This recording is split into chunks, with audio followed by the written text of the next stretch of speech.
All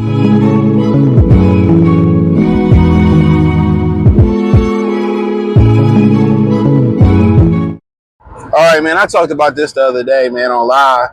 And I was talking about how every other, basically ethnic group in boxing that started to evolve. We see it from the Japanese fighters. They starting to evolve. Black American fighters, you can kind of make, depending on how you look on the pendulum, they, you can see it as devolving or evolving.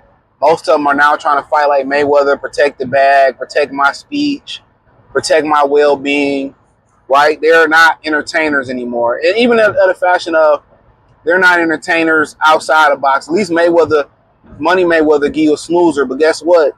Really, the real party was the build up to the fight, the talking, the shit talking, the build up to the fight. These fighters don't even have a personality to give a great build up. So you're not getting excited before the fight. You're not getting excited during the fight. So they don't get you there and they don't keep you excited, right? But we were talking about the Mexicans, how they have not evolved in the sport of boxing. They have not figured it out. They still sit here and, a lot of them don't do weight training. So pretty much they run and maybe do push-ups and sit-ups. I didn't know that until Mexican people in the comment section told me that most Mexicans don't do strength training. And I think that's a loss there too. Now, I'm a big believer that fitness constantly evolve. No, you got motherfuckers that's always trying to reinvent the wheel. You do, with CrossFit, and I think the true essence of fitness is just it's always what it's been. I think what's changed is they poisoning our food, but that's a different conversation for a different day. So kind of when you do strength training, it's not about always the strength. When you lift weights, it gives you the explosion on your shots, and also that lean muscle mass that you're looking for. It gives you that durability. You know what I'm saying? That's why I kind of talk about basketball players who don't lift. That's a problem. That's why they get injured so much, is because they can't handle the physicality. You know what I'm saying? So if that's true that the majority of Mexicans don't strength train, that needs to evolve. Then you start talking about some of the redundancies that they do. They don't throw straight punches, right? They throw a lot of looping shots, a lot of hooks. You know what I'm saying? And then they fight for this pride, right? This pride of where, I have to fight I have to take punches. And I think we need more of that in boxing from other ethnic groups. I got to take some to get some. But I think if they want to be more successful and start dominating the hierarchy of boxing, they have to learn to hit and not get hit. They got to learn. And most of them can defend if they really wanted to defend, but they just feel like if I defend with my chin, they'll respect me. Look here, they're going to respect you regardless if you win the fight. They're going to respect you regardless. Canelo, he protects the bag. He protects his. He don't fight. He don't got too many exciting fights, and they still love him. And I know he a distinguished looking Mexican. I get it. But they haven't evolved. And you look at the Eastern European fighters. Maybe it used to be the upright style, and now you're starting to see them, fight like Karen Cherkachin, move, and now they hiring black trainers like John David Jackson, Buddy McGurk. Look at Beevil. He came over with a very amateurish Amir Khan type of style. He got with Joel Diaz and learned how to be a pro. Now he's more stationary. Kovalev, what did he do? Hire John David Jackson to try to get the best version of him, which he brought him some melon to his style. You know what I'm saying? When I look at guys like Munguia, I was like with that, and Barrios did train with Virgil Hunter. I think it was too late. But you look at a guy like Munguia, his athletic ability would translate well with training with the brothers. Am I wrong? And that's the one thing about, I think, cultural pride a little bit.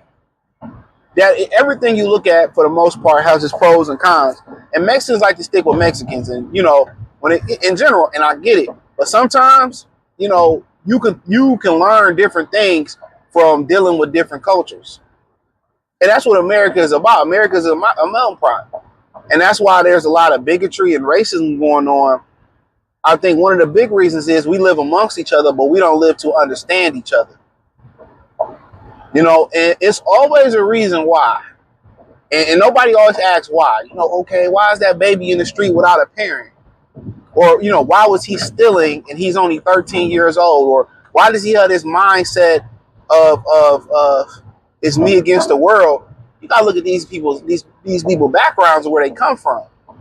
And I've always pushed for this, man, and I feel like if I got into politics, which I would probably never, my whole thing is I would have police officers, firemen, judges, social workers. Well, social workers, they do this in there, but I still wouldn't put them in there.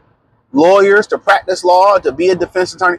They all would have to have so many community service hours inside of urban cities or inside of the major cities. They would have to. You would have to. I would want a summer's worth of whatever many hours is in the summer, 9 to 5. I would want at least that's the minimum. Whether it's tutoring people and kids and wanting to be in pre-law, or, you know, enlightening children on police procedures and laws, or just playing basketball and coaching the summer league, whatever it may be, if they really wanted to fix this country, they could. And I think a lot of people that would live or understand living in urban communities or living amongst Mexicans and whites, I think people would have a better understanding that we all are alike, but we all come from different places. You kind of see what I'm saying? So what I'm pretty much saying is a lot of these Mexicans will be better off and I see a lot of fighters that'll be good off training with Mexican trainers. I was a particular fighter. I said he should train with Nacho Beristain. I forget the dude's name. He was a brother, but they would benefit. A guy like Munguia would benefit from a John David Jackson. I'm telling you, a Buddy McGurk or Ronnie Shields. He would benefit from that. You know what I'm saying? But Mexicans haven't evolved. They're having it's the same shit. If anything, they have devolved because, you know, you look at guys like Salvador Sanchez, Julio Cesar Chavez, you know, it's a lot of sauce that's not there that was there when they was there. You know, these dudes don't believe they don't throw combinations like they used to throw no more. You look at Zepeda, like it pains me to watch him sometimes with that wide base and his weight over his front foot. You know what I'm saying? They think hook. We understand that jab is the most important punch in the sport of boxing. Only the special fighter like Roy Jones can get away with a jab. A jab can take you to the top, and without it, it can take you out. It can take you to the bottom. And a lot of the Mexican fighters, they don't throw jabs. Mikey was one of the last few guys that really worked off the jab. Bam Rodriguez worked off the jab. And when he throw his hooks, it make him that much more lethal. Canelo don't really throw a jab. Don't have a bad jab. Canelo don't really have a jab like that. And Mexicans really, they're not evolving. And when I really see the Japanese fighter and the European fighter, they coming. But you got to remember, the Eastern European fighter, they hired Mayweather, Roy Jones Jr. They hired those guys. Oh, shit. Damn, I should have got off the fucking Grand River.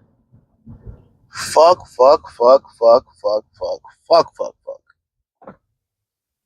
Hopefully ain't in traffic too long. Jesus Christ. I should have got off that Grand River. I never look at the traffic report, and that's my fault. Damn. Saying damn to myself. So, damn, I literally should have got off at Grand River. So I don't know what's going on, but if I'm late, he got to change my schedule. But yeah, man. This is crazy though, man. I'm so tired of this. But yeah, that's the whole thing. The thing they, you know, the Eastern European fighters, they getting it. They fighting with rhythm. They learn to move their head. They learn to move their feet. They doing combinations. You know what I'm saying? So they starting to actually really, really get it, man. And most Mexican, these Mexican fighters, it just seems like they getting worse and worse, bro. It's like, you know, even in the Mexican style that they fight, it's just like they taking punches. They not throwing combinations the way they do combinations. You know what I'm saying? The talent level. I can't really speak on Puerto Rico because ain't too many Puerto Rican fighters no more. I don't know what happened.